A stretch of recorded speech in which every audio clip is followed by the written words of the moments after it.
I'm Adrien Douadi. My entire life's work in mathematics was centered on the complex number. My contributions helped advance both algebraic geometry and the theory of dynamical systems. Complex numbers have a long history. You see here, on the left, Tartaglia and Cardano, mathematical pioneers who lived during the Renaissance. On the right, Cauchy and Gauss, who consolidated the theory in the 19th century.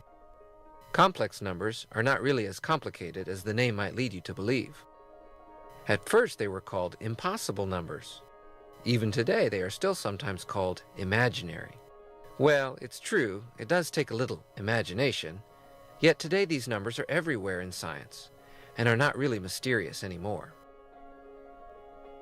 In particular, thanks to them, one can construct beautiful fractal sets, something I worked on a lot.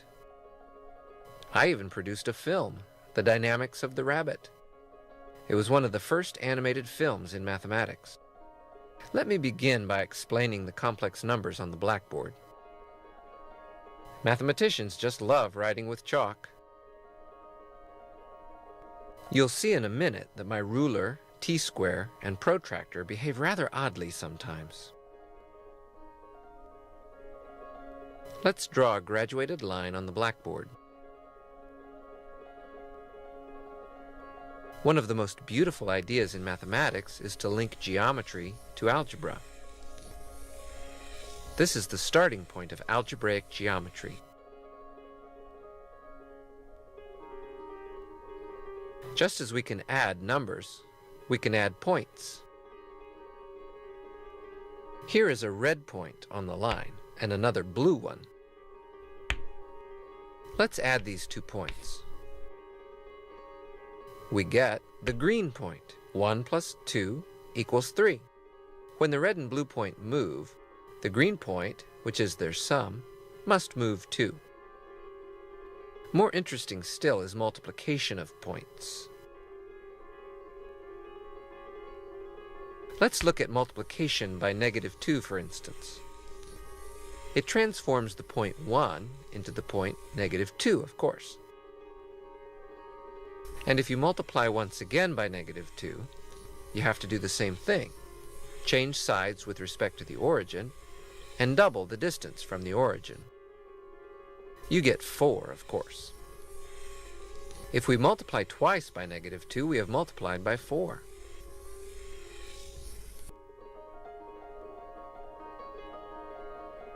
Multiplying by -1 is very easy.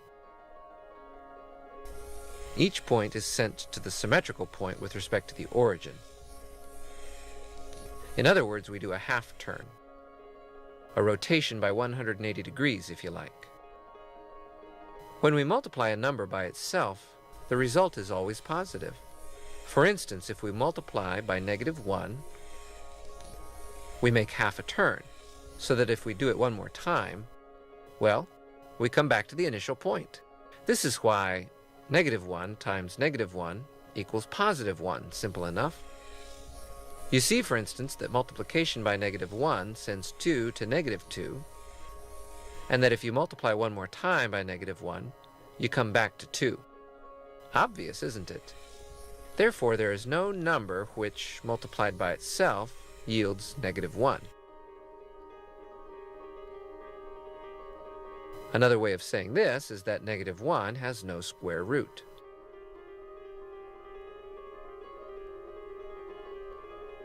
But of course, we are underestimating the inventiveness of mathematicians.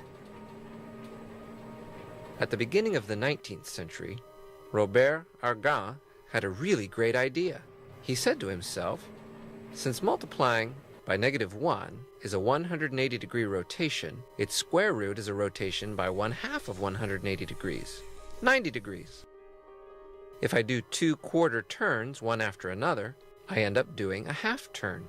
The square of a quarter turn is a half turn, hence -1. It's easy when you know how.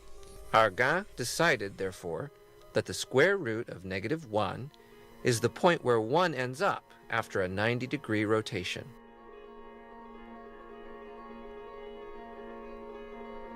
But of course, this forces us to leave our horizontal straight line, since we just agreed to assign a number to a point that's not on the line.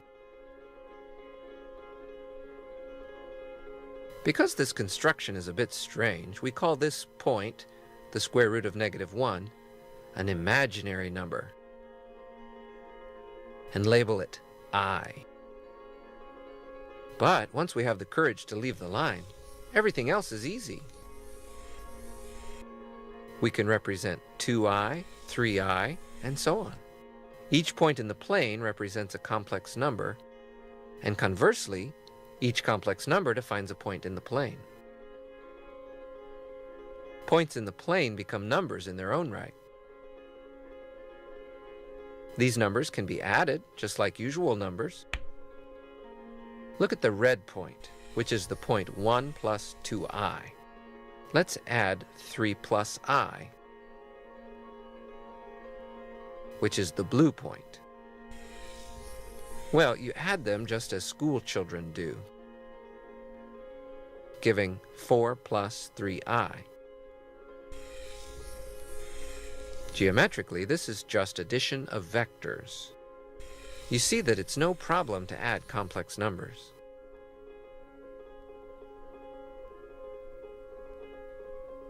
Much more interestingly, these complex numbers can also be multiplied, just like real numbers. Let's see. We know how to multiply a complex number by 2, for instance. 2 times 1 plus I gives 2 plus 2i. Geometrically, multiplying by 2 is easy. It's just scaling up by a factor of 2. If we double the red point, we get the green point. Multiplying by I is not difficult either, since we know that I corresponds to a quarter turn. In order to multiply 3 plus I by I, we just have to rotate by a quarter turn. We get -1 plus 3i. Not so complicated, these complex numbers.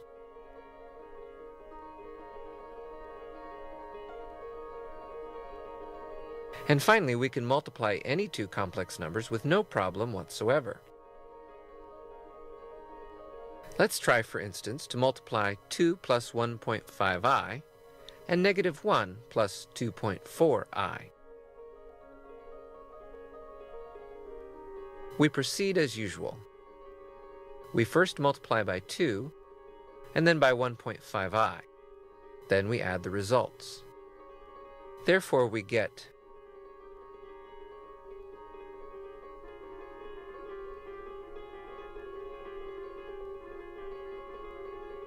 -2 plus 4.8i minus 1.5i plus 3.6i times I. But recall that I squared is -1, since we invented I for this purpose. This gives us -2 minus 3.6, etc.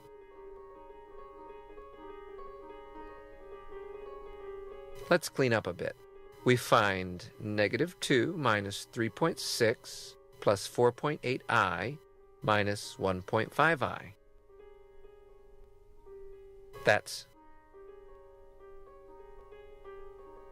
-5.6 plus 3.3i. There you are. We know how to multiply complex numbers. In other words, we can multiply points in a plane. Amazing. We thought that the plane was two-dimensional, since two numbers are necessary to locate a point. And now, I'm telling you that one number is enough. Of course, we changed our numbers, and are now dealing with complex numbers. Now's a good time to define two notions, the modulus and the argument of a complex number. The modulus of a complex number z is just the distance from the origin to the point that represents z in the plane. Let's use the ruler to determine the modulus of the red point, which is 2 plus 1.5i. Let's see, it measures 2.5. The modulus of 2 plus 1.5i is therefore 2.5. For the blue point, I get 2.6. And for the green point, which is the product of the 2 points, I get 6.5. What's the rule? The modulus of a product of two complex numbers is just the product of the moduli of the two numbers.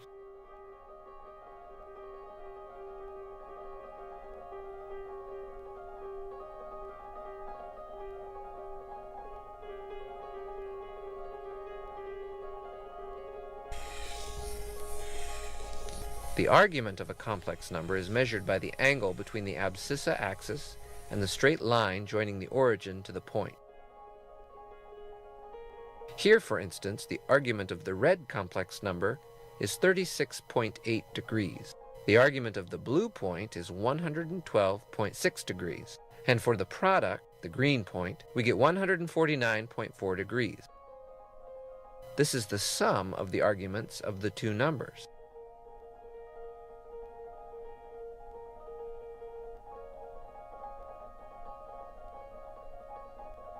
When we multiply two complex numbers, moduli are multiplied and arguments are added.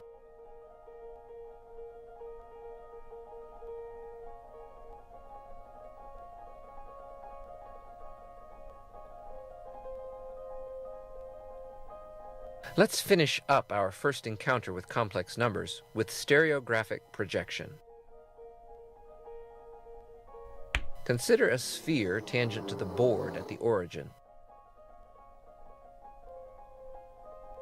Using stereographic projection, each point on the board, that is, each complex number, corresponds to a point on the sphere.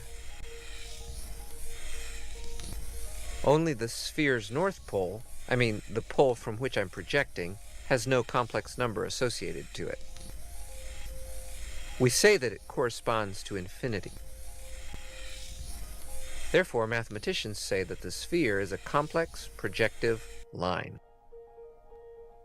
Why line? Because one needs only one number to describe its points. Why complex? Because this number is complex. Why projective? Because we added a point at infinity using the projection. Aren't mathematicians strange when they try to tell us that the sphere is a straight line?